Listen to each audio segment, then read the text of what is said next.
한 주간 동안 하나님께서 특세의 은혜와 본비와 소나기를 통하여 온 성도들의 꼭 필요한 말씀을 주신 것 찬양 올려드립니다.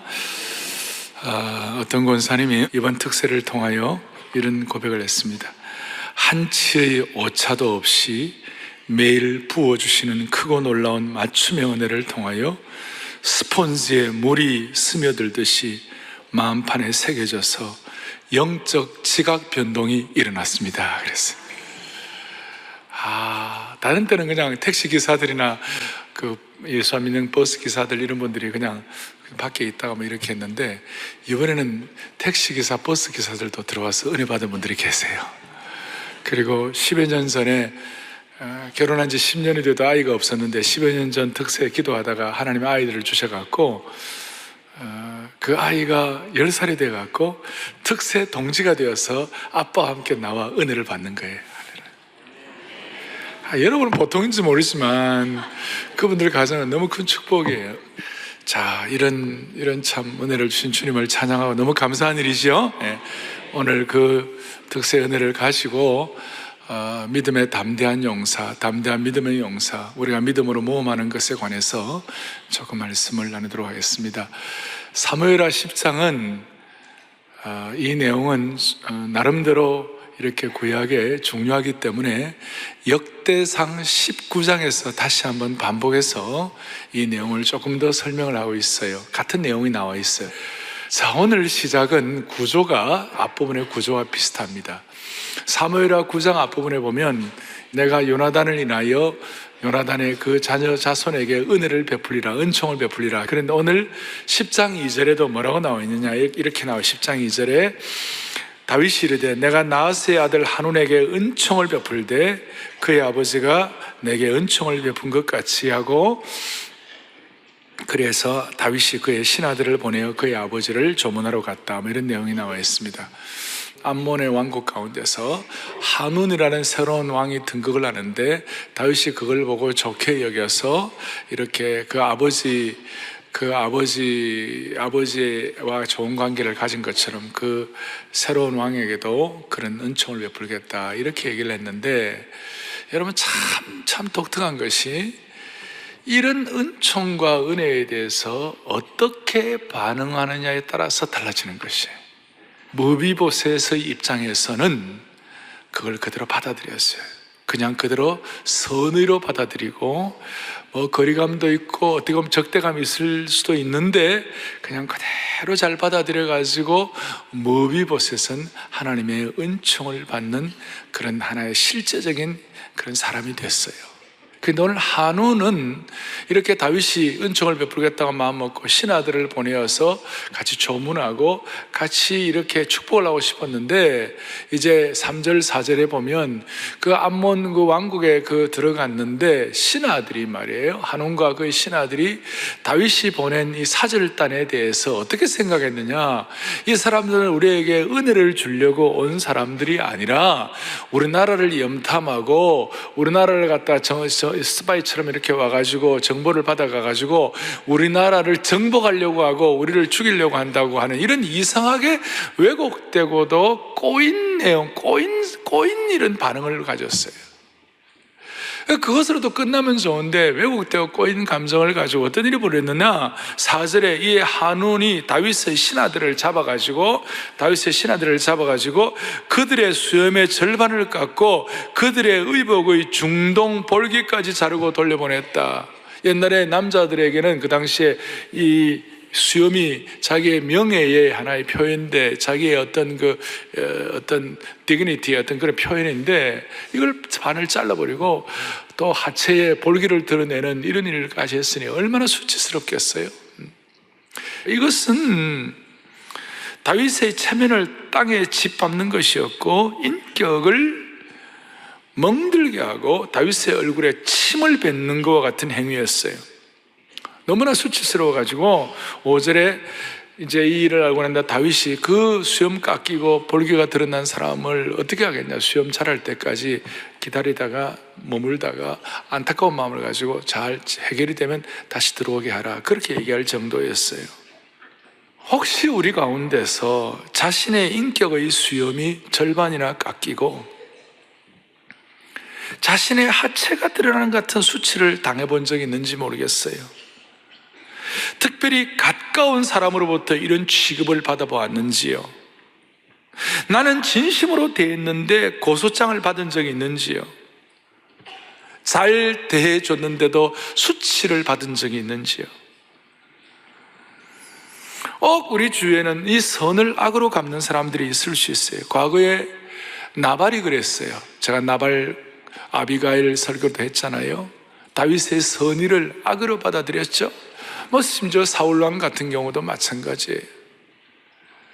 그리고 선의를 이렇게 악으로 갚는 거, 그래서 다윗이 이것이 참 이래 너무 안타까웠고, 시편 109편에 보면 109편 4절 5절에 보면 특별히 다윗이 이런 내용들에 익숙했기 때문에 이런 안타까움을 고백하는 거예요. 다윗의 고백이에요.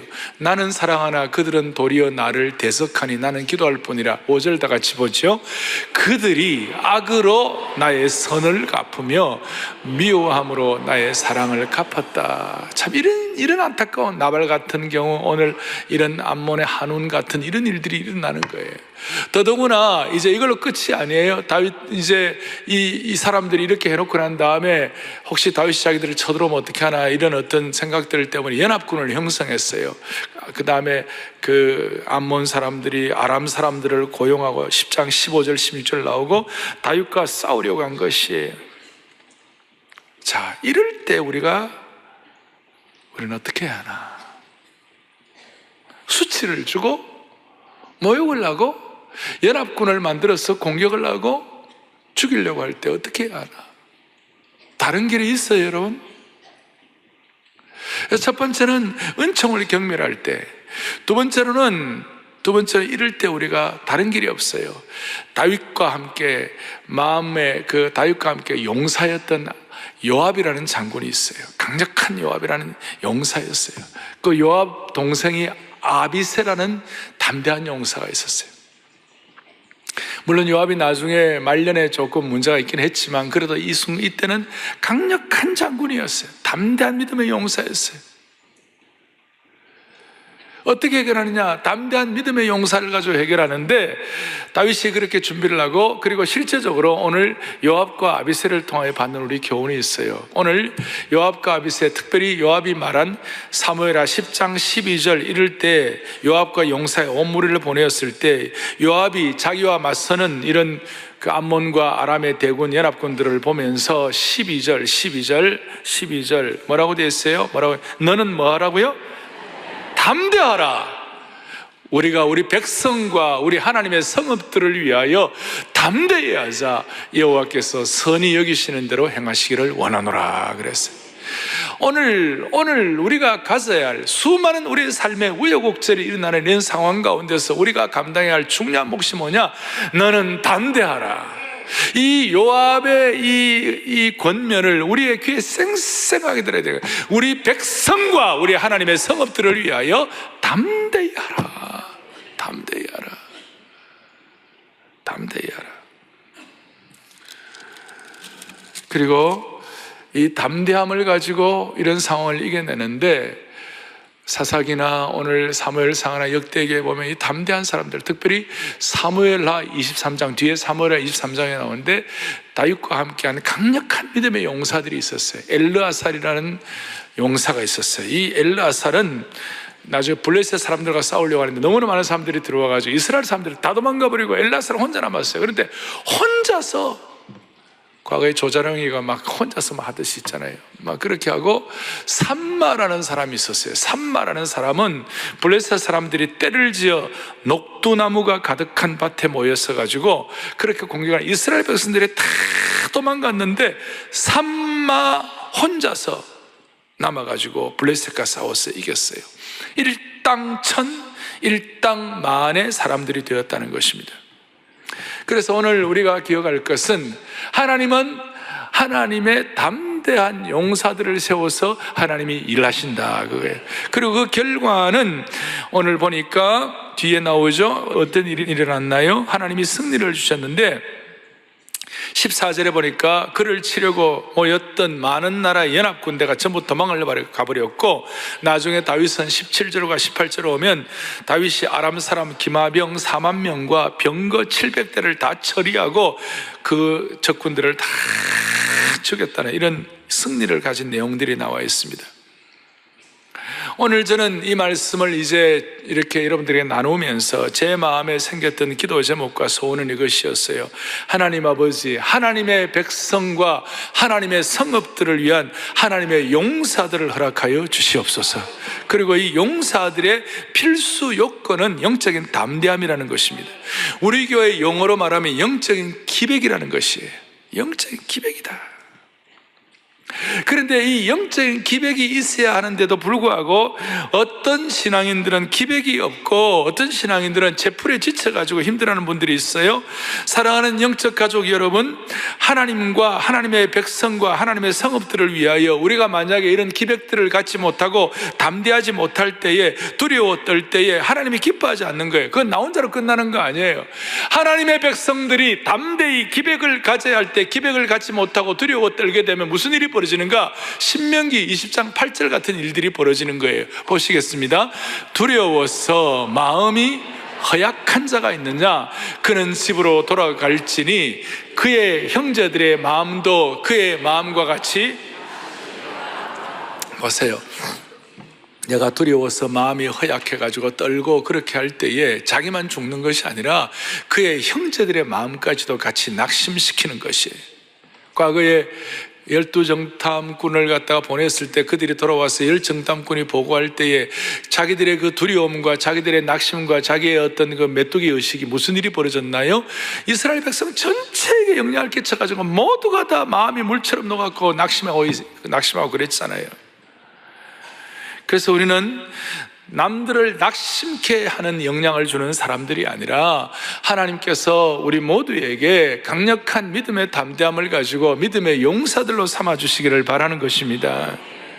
저는 이번에 감사한 것은 이번 특별 새벽 부흥회를 통하여 하나님께서 우리에게 어떤 축복을 하셨는가, 수많은 성도들이 영적인 기백을 갖게 된 것입니다.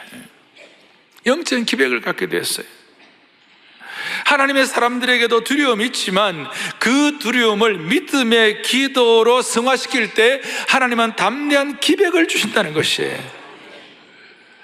그럼 어떻게 하면 그렇게 될 수 있는, 어떻게 하면 담대한 믿음의 용사가 될 수가 있겠는가? 그래서 담대한 믿음의 용사와 아비새와 같이 담대한 믿음의 용사가 되는 교훈들을 받겠어요. 첫째, 어떻게 하면 될 수 있겠는가? 11절을 보겠습니다. 11절을 보겠습니다. 사무엘하 10장 11절을 보겠습니다. 같이 보죠. 만일 아람 사람이 나보다 강하면 너가 나를 도와달라 그랬어요. 여러분, 이 얘기는 요압의 입장에서는 쉽게 하기 힘든 얘기. 요압은 강력한 상승 장군이었어요. 군대 장관이었고 강력했어요. 정말 강한 사람이었어요. 그런데 요압은요, 혼자서 다 이길 수 있다고 생각할 만큼 어리석지가 않았어요. 자기의 부족함을 인식했어요. 내 아우 아비새야, 나는 모든 전쟁에서 승리할 만큼 그런 강하고 대단한 사람은 아니야. 나는 부족할 수가 있어.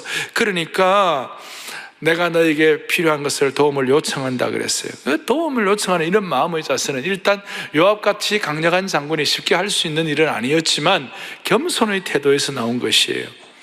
제가 늘 말씀을 드리지만 진짜 하나님 앞에서 이런 겸손한 자세를 가지면 하나님이 주시는 담대함이 생기는 것이, 아주 강력한 담대함이 생기는 거예요. 담대함이 생기는 거예요. 그래서 저는 하나님 나라 일꾼은 겸손과 실력과 영성을 가져야 한다. 글로벌 인재들이 그렇게 돼야 한다 말씀드릴 때가 있잖아요. 그리고 이 겸손을 말할 때 이 겸손은 세상에서 말하는 겸손이 아니에요. 이 세상에서 말하는 겸손은 이렇게 정의를 하죠. 겸손은 자기를 낮추는 것이다. 겸손은 남을 존중하는 것이다. 겸손은 허세를 부리지 않는 것이다. 이건 다 세상적인 겸손의 정의예요. 그러니까 이 세상의 겸손의 기준은 나와 타자와의 관계, 나와 타인과의 관계에서 성립이 되는 것이에요. 이런 의미에서는 저 혼자서 섬에 있는 분은 겸손할 이유가 없고 겸손의 의미도 없죠. 절해 고도에 있는 사람이 무슨 겸손이 필요하겠어요? 그런데 성경에서의 겸손은 타인과 나와의 겸손이 아니라 하나님과 나의 관계에서 겸손이 정리되는 것이에요. 야고보서 4장 7절 좀 보세요. 7절 시작. 마귀를 대적하라. 무슨 말인가 하면 진짜 겸손하면 영적 전쟁과 마귀를 대적할 수 있는 힘을 주신다는 것이에요. 그리고 진짜 겸손이 뭐냐? 10절, 야고보서 4장 10절을 다 같이 또박또박 보겠습니다. 주 앞에서 낮추라. 그리하면 주께서 너희를. 겸손은 뭐냐? 주님 앞에서 자신을 낮추는 것이에요.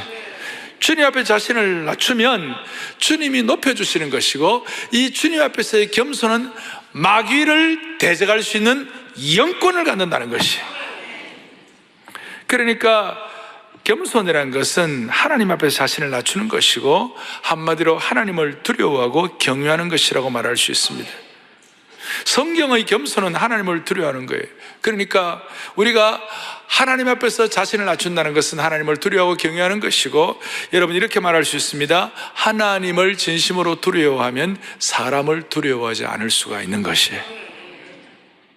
그러니까 이런 겸손이 있을 때 우리 옛날 어른들이 말하는 대로 하나님 앞에서 자신을 낮추고 하나님 앞에서 하나님 앞에 참된 겸손을 가지면, 하나님 앞에서 기도의 손을 비비면 사람들 앞에서 아쉬운 손을 비비지 않는다. 하나님 앞에서 진짜 겸손하면 사람들에게 아쉬운 소리 하지 않는다. 이거 조금 더 들어가면 하나님 앞에서 겸손하고 하나님 앞에 겸손으로 모장되면 강력한 마귀의 세력을 이길 수가 있는 것이다. 이 세상의 악한 영의 세력을 이길 수가 있는 것이다. 무슨 점 잘 친다는 사람, 영매에 빠진 사람, 어떤 귀신이 내린 사람, 무슨 신이 내린 사람, 그 다음에 무슨 대단한 어떤 투시하는 이런 모든 사람들도 강력하게 이길 수가 있는 것이다. 제가 어느 용인의 민속촌을 갔는데요, 어디 좀 이게 길로 가는데 마침 가는 그 옆에 보니까 점집이 있어요. 점집, 민속촌에. 그리고 그 당시에 그때 아주 한국에서 용하고 아주 강력한 신이 내렸다는 그 점쟁이가 탁 버티고 있는데 사람들이 막 줄 서가 있더라고요. 제가 마침 어떻게 제가 일부러 간 건 아닌데 가다가 마침 마주쳤는데 그 점쟁이가 빡 도사처럼 앉아있더라. 다 앉아있는데 내가 눈을 탁 보니까요, 싹 피하더라고 저를. 다시 얘기할게요. 내가 눈을 싹 가니까 싹 피하더라고. 그냥 내가 뭘 말하려고 하는 거야? 무슨 내가 능력 있고 이런 것이 아니라 내가 하나님 두려워하고 하나님의 사람인데, 세상에 영매 신내린 사람, 노안 점쟁이, 무슨 무당 두려워할 게 뭐가 있느냐 이 말이에요. 그런데 여기 노년 역삼 용한 점쟁이 백운학 이런 데 가가지고 좀 알려달라고 그러면서 우리 딸은 언제 결혼하면 좋겠냐고, 궁하면 누가가 맞겠느냐고, 그리고 저를 권사라고 말해주지 말아주세요 그러면서 있잖아요. 내가 여러분, 이런 일들이 오늘 우리 주위에 정말 비일비재한 거예요. 정말 자존심도 없느냐 말이에요. 신앙인들이 하나님 앞에서, 우리는 하나님 두려워하는 사람들이고 하나님 앞에서 우리가 떠는 자이지 사람 앞에 떠는 자가 아니라는 거예요. 그래서 기독교의 복음이 들어가고 영적인 생명의 토대가 강건할수록 그 사회와 그 나라는 탄탄할 수밖에 없는 것이에요. 잘못 갈 수가 없는 것이에요. 오늘 예배만으로도 수천의 사람들이 예배를 드리는데, 여러분 오늘 본당과 별관과 안성, 제천 여러 군데서 같이 예배 드리고 또 인터넷으로 방송으로 들어오는 모든 분들 한번 생각해 보시자고요. 우리만 하나님 두려워하고 탄탄히 서 있으면 이 민족과 이 사회가 바로 갈 수밖에 없는 것이에요. 우리가 그런 마음을 가지고 영적인 담대함을 회복해야 할 것이에요. 거꾸로 하면 안 됩니다. 사람 앞에서 교만한 사람은 마귀 앞에서 벌벌벌 떨 거예요. 우리는 하나님 앞에서 자신이 겸손하고, 오늘 요압이 얘기한 것처럼 내가 다 할 수 있지만 나는 부족한 사람이라고 하나님 앞에서 자신을 평가할 때에 하나님께서 담대함을 주시는 것이에요. 그 첫째는 겸손이에요. 하나님 앞에서 겸손이에요. 하나님 두려워하는 것이에요. 두 번째, 그럴 때 담대함이 생겨요. 두 번째로는 뭐냐? 11절 뒤에 이렇게 나와 있죠. 아까 앞부분에는 나보다 내가 나를 도와주고, 그 다음에 11절 뒤에 만일 암몬 자손이 너보다 강하면 내가 가서 너를 도우리라 그랬어요. 내가 가서 너를 도우리라. 뭐예요? 서로 협력하는 것이 팀워크에 팀 협력이에요. 팀 스피릿이 서로 돕는 거예요. 오늘 우리 공동체와 우리나라를 무너뜨리는 가장 강력한 악한 마귀의 세력, 마귀의 어떤 시험이 뭐냐? 분열의 영이에요. 요새 가족끼리 어려워지고 공동체가 어려워지고 나라가 막 분열의 영이 만다면 안 되는 거예요, 여러분. 서로 비교하지 말고 예수 그리스도는 우리를 분열의 영이 아니라 하나 되게 하시는 영인 줄 믿으셔야 되는 거예요. 지금 한국의 상황은 서로 헐뜯고 돌돌질 시기가 아니에요. 서로 지금 팀워크를 가지고 도와야 할 시기예요. 이 카이로스의 시점에는 하나님의 때가 왔는데 복음적 평화통일에서 우리가 지금 지금 우리가 여러 가지 서로 어떤 생각이 다 다른 거 있습니다만은 제가 여기에 자세하게 말씀드릴 수는 없고 한 가지는 분명한 거예요. 지금 서로 도와야 할 시기예요. 분열의 영이 임해야 할 시기가 아니에요. 그래야 우리에게 담대함이 생기는 것이에요. 세 번째로는 12절을 다시 보겠습니다. 12절 뭐라고 나오냐면 이렇게 나와 있습니다. 10장 10절 너는 담대하라. 왜 담대해야 되는가? 우리가 우리 백성과 우리 하나님의 성읍들을 위하여 담대하라 그랬어요. 그러면 무엇이 우리를 하여금 담대하게 하는가? 우리가 수치가 있고 고통이 있고 온갖 어려움이 있는다 할지라도 우리가 뭘 우리로 하여금 담대히 만들어 줄 것인가? 그 담대함은 바로 믿음의 분명한 목표가 있어야 되는 거예요. 믿음의 분명한 목표가 뭐예요? 하나님의 백성과 하나님의 성읍들을 위하여 나는 담대해야 할 것이다. 하나님의 백성과 하나님의 성읍들을 위하여 For our people and the cities of our God. 하나님의 성읍들, 하나님의 도시들과 하나님의 백성들, 요즘 우리식으로 말하면 사랑하는 우리 교우들과 우리 공동체를 위하여 우리가 한다라는 이 분명한 목표의식과 영적인 믿음의 목표의식과 방향이 잡히면 거기서 하나님 우리에게 담대함을 주시는 것이에요. 오늘 저와 여러분들 사랑하는 영가족 우리 온 교우들이 하는 여러분들의 섬김과 여러분들의 삶에 있어서의 분명한 생각은 내가 하는 이 일을 통하여 하나님의 사람들과 하나님의 공동체가 세워지게 하여 주십시오. 공동체 영광이 회복되게 하여 주시옵소서. 내 이 애씀과 수고가 내 자신만이 아니라 하나님의 나라와 하나님의 백성을 위한 것이 될 때에 하나님께서 영적인 담대함을 주시는 것이에요. 어려움과 장애물에 대해서 초점을 맞추는 것이 아니라 믿음의 목표를 가져야만 하는 것이에요. 그래서 바울은 감옥에 갇혀 있을 때라도 명확한 목표와 비전 때문에 담대할 수가 있었어요. 유진 피터슨 목사님은 예수님의 제자가 누군가? 예수님의 제자는 예수님에게 인생을 건 사람이라고 그랬어요. 우리의 목표는 예수 그리스도에 대한 인생을 걸 때에 하나님은 나에게 담대함을 주시는 것이에요. 오늘 다시 한번 사랑의 교회에 속한 모든 성도들, 영가족 여러분들의 믿음의 목표를 점검하게 해 주시기를 바랍니다. 믿음의 목표 분명하면 하나님 우리에게 담대함 주시는 것입니다. 오늘 이런 내용들이 다 중요하지만 이제 제가 네 번째 얘기하는 여기에 핵심이 있습니다. 이것이 뭐냐면 오늘 12절을 다시 12절 뒷부분을 보겠습니다. 너는 담대하라. 우리가 우리 백성과 우리 하나님의 성읍들을 위해 담대하자. 그 다음에 여호와께서 선히 여기시는 대로 행하시기를 원하노라. 여호와께서 선히 여기시는 대로 행하시기를 원하노라. 하나님이 지금 그들에게 당장 승리를 주신 것도 아니에요. 지금 어떤 당장 결과가 있는 것도 아니에요. 단지 하나, 하나님께서 선히 여기시는 방향이라면 나는 믿고 나아가겠다. 이것이 뭐예요? 믿음의 모험을 걸었어요. 리스크를 건 거예요. 모든 담대함은 오늘 이 시간 저와 여러분에게 실제적으로 우리에게 주어지는 담대함은 믿음의 모험을 통하여 일어난다는 것이에요. 오늘 믿음의 모험이란 건 여러분 잘 아시는 대로 에스더를 알 거예요. 죽으면 죽으리라 기억나시죠? 그 죽으면 죽으리라고 에스더가 강력하게 그런 소원을 가지고 그야말로 동족과 하나님의 영광을 위하여 막 자기 죽음을 각오하고 몸을 리스크를 걸었어요. 아하수에르 왕에게 그 호를 주어지지 않으면 나가면 사형이에요. 자기의 죽음을 각오하고 나간 것이에요. 자기가 갖고 있는 어떤 증거를 가지고 나간 거 아니에요.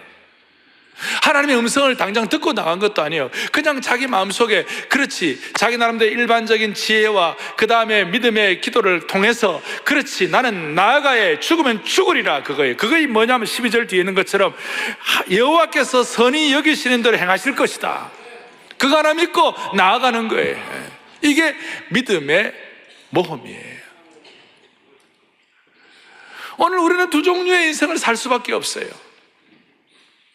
인생을 살다 보면 우리가 살아가는 동안에 내일 일 무엇이 일어날지 우리가 누가 알아요? 뭘 알아요? 야고보서 4장 14절, 내일 일을 너희가 알지 못하는도다. 너희 생명이 무엇이냐? 너희는 잠깐 보이다가 없어지는 안개니라. 내일 일에 대해서 우리가 다 알 수 없어요. 앞으로 무슨 일이 일어날지, 한 달 뒤에 무슨 일이 일어날지, 여러분 내가 그냥 건강이 어떻게 될지, 또 우리의 삶에 무슨 어떤 우수 사례들이 많잖아요. 연세 드신 어른들대로 노년에 대한 두려움이 있어요. 고독사에 대해서, 노년뿐입니까? 청년들도 미래에 대한 두려움이 있어요. 이런 불안에 대해서 길을 걷다가 무슨 일이 일어날지, 우리가 먹는 음식에 치명적인 바이러스는 없는지. 그러면 우리는, 사람은 늘 두 종류의 그런 두려움과 그런 걱정에 매여가지고 늘 사는 사람이 있을 수 있어요. 그래서 사람들은 신통방통 용하다는 점쟁이 앞에 가서 고개를 빼들고 어떻게 되겠나 물어보고 있는 거예요. 벌벌 떠는 거예요. 내일 일을 알지 못하고 내일에 대한 두려움과 내일에 대한 어떤 걱정 때문에 이걸 막 고민하는데, 이걸 해결할 수 있는 유일한 길이 하나 있어요. 다시요, 사람은 다 한계가 있고 내일에 대한 일을 알 수가 없어요. 그런데 예수 믿는 사람들은 이걸 해결할 수 있는 유일한 길이 딱 하나밖에 없어요. 그게 뭐예요? 믿음으로 모험하는 것이에요. 여러분의 걱정과 두려움과 우수사례와 온갖 인생의 짐들을 어떻게 해결하겠어요? 그거 이런 무슨 힘으로 해결할 수 있어요? 방법이 없는 거예요. 믿음으로 모험하는 것이에요. 믿음으로 모험하는 것 외에는 다른 길이 없다니까요. 내 인생을 늘 걱정하면서 짐지고 살 것인가? 아니면 내가 믿음으로 모험을 감행하여 믿음의 용사로 살 것인가? 그래서 가슴 뛰며 설레며 살 것인가? 아니면 짐지고 살 것인가? 둘 중에 하나예요. 그러면 또 저한테 질문해요. 목사님, 그러면 모험 걸다가 실패하면 어떻게 해요? 여러분 잘 말씀을 들으세요. 실패하면 어떡하느냐고. 실패도 하나님이 주신 기회예요. 실패하면 다시 일어날 수 있어요. 그런데 굴복하면 영원히 길이 없어요. 우리는 굴복하는 자가 아니에요. 우리는 믿음으로 모험을 거는 자예요. 저는 일찍 제가 사역을 시작했잖아요. 16살 때 설교하고 20살 때 중고등학생 설교하고 만 23살 때 그 당시에 우리 청년대학부 모임에서는 큰 교회 규모의 그 모임에 제가 책임자가 됐어요. 수많은 우수사례 우여곡절이 있었어요. 근데 제가 좀 깨닫는 건 그거예요. 실패도 모험 거는 사람에게만 가능한 것이다. 그것 따라 가만히 있는 사람은 굴복하는 것이다. 많은 사람들이 개인적으로 모험을 한다는 것에 대해서 사람들 가운데 이런 사람이 있어요.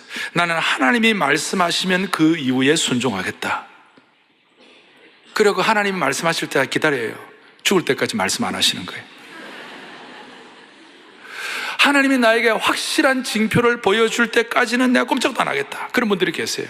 그게 또 신앙 좋아 보이는 것이고 어떻게 보면 좀 귀한 것 같기도 하지만 한편으로는요, 믿음의 모험이라는 입장에서 볼 때는 내가 책임져야 할 부분까지도 하나님께 떠넘기려는 마음이 숨겨 있는 거예요. 다시 얘기합니다. 에스더가 죽으면 죽으리라고 모험으로 결단하고 나갈 때까지 에스더에게 하나님이 무슨 특별한 징표나 응답을 하나님 말씀 주신 거 없어요. 다윗이 골리앗을 만나서 물맷돌을 들고 나갈 때 내가 골리앗을 죽이리라고 탁 나갈 때 하나님이 너 골리앗 죽이라고 하나님이 다윗에게 음성 준 것도 아니었어요. 응답 받은 것도 아니었어요. 그저 하나님이 주신 지혜와 하나님의 영광에 손상해 가는 것에 대해서 거룩한 분노를 가지고 결과는 하나님께 맡기고 믿음으로 모험을 걸고 돌진한 것이에요. 이 시대의 물맷돌을 가지고 우리가 돌진해야 할 일이 뭐가 있느냐고요, 우리가. 그리고 아무것도 안 하면 아무도 실패 안 해요. 아무것도 안 하면 아무 실패 안 해요. 서양 속담에 배가 항구에 있을 때는 가장 안전해요. 하지만 배가 항구에 정박하는 것, 그것 목표로 배를 건조하진 않았어요. 배는 항해를 해야 되는 것이에요. 항해를 하다 보면 파도도 만나고 폭풍우도 만나고 일이 있을 수 있어요. 그러니까 우리가 주님 앞에 서는 그날까지 우리가 그냥 안정을 택해야 할 것인가? 그러나 그 안정이 얼마나 오래 가겠어요? 그 가운데서 우리는 끝까지 믿음으로 모험을 감행할 것인가? 히브리서 11장에 믿음의 모험을 한 명예 전당의 이름들이 쫙 나와 있어요. 거기에 모세나 거기에 하나님의 백성들이 많은 이름들, 드보라, 사사, 입다, 기드온. 그래서 오늘 저와 여러분이 어떻게 하면 믿음의 용사가 될 수가 있겠는가? 어떻게 하면 영적인 야성을 가지고 영적 담력을 가질 수 있겠는가? 다른 길이 없어요. 둘 중에 하나를 선택해야 되는 것이, 앞으로 일어날 여러 가지 장래 일어날 것에 두려움에 떨면서 날마다 그렇게 그냥 내 혼자 아등바등하고 살 것인가? 아니면 하나님께 믿음으로 모험하고 그 길을 갈 것인가? 실패하면 어떡하나? 다시 해요. 실패도 믿음으로 모험하는 자에게 주시는 권리예요. 실패해도 다시 일어설 수가 있어요. 그런데 모험도 안 하고 여러분 굴복하면요, 영원히 일어나지 못해요.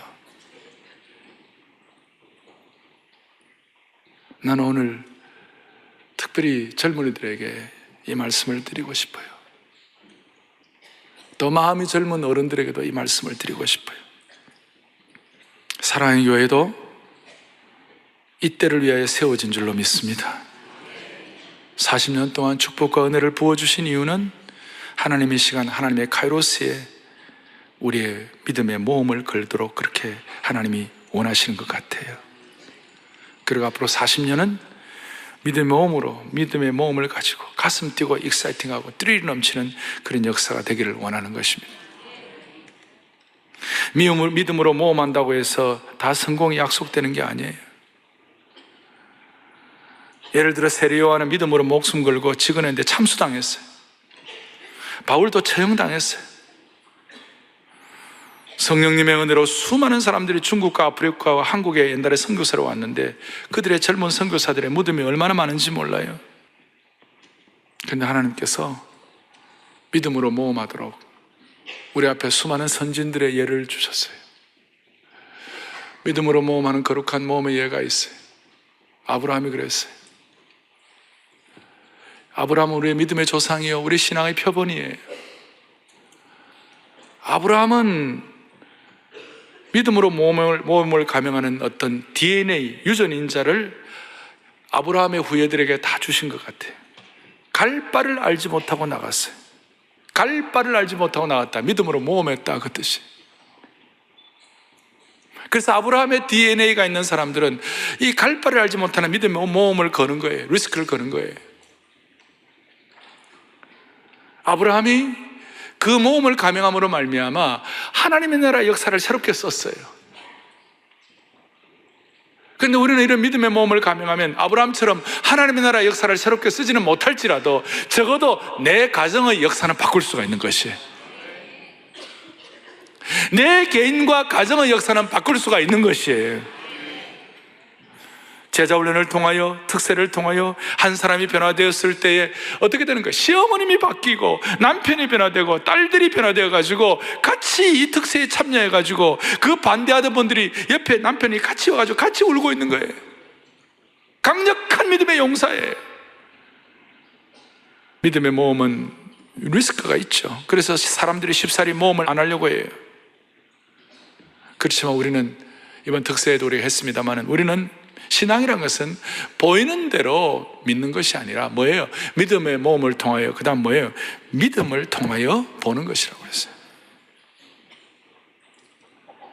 예수님의 사역도 모험의 사역이었어요. 호주 선교학자 마이클 프로스트는 예수님의 공생의 사역은 모험으로 시작하고 모험으로 마쳤다고 해요. 주님의 그 모험으로 했던 그 사역을 우리가 이어나가야 할 책임이 있는 것이에요.